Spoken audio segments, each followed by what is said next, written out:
We're here with head coach Cleve Wright for our weekly press conference. Coach, with a few days off in between games, what have you been working on in practice to clean up and get better at? Well, I think, you're defensively really trying to work on moving to better together as a team, moving with the ball, making sure we're boxing out, just trying to take it to just trying to get a little bit better and move a little quicker. Bailey Reed and Leah Purvis have formed quite a dynamic duo offensively in the past couple victories. What makes them complement each other so well? Well, I think both of them, up to this point, have been very aggressive, and that's been a good thing. And I think they've taken advantage of opportunities that have been there for them. And I think they do work well together. I think they look for each other on the floor, and so they've just been able, I think, up to this point, to take advantage of their opportunities. I think they're both aggressive players, and I think we have other players that can step up and score too. And when those opportunities come, we want them to take advantage of it.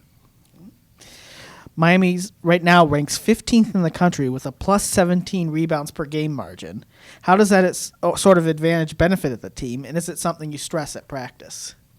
Well, certainly we stress rebounding, but we're only 3 games into the season, so these early stats you can make stats say whatever you want to say sometimes, but and especially early in the year with only 3 games under our belt, certainly I think we've done a pretty good job of rebounding. I think we can do a whole lot better job, and there's just not enough information to say that we're a great rebounding team yet. Would we like to be a great rebounding team? Absolutely, because rebounding certainly gives you a great chance to have success on the floor.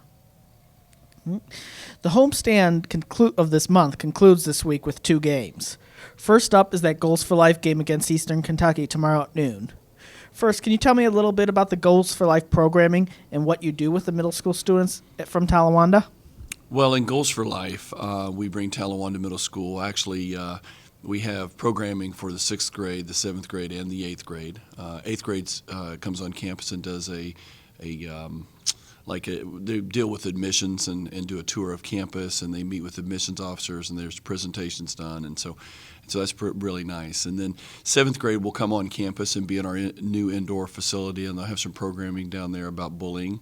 And then the 6th grade will actually stay at the middle school until game time.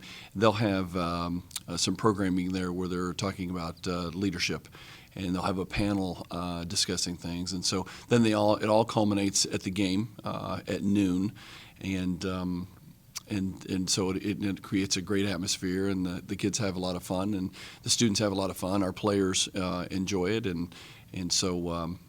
Yeah, it's a lot of work prior to.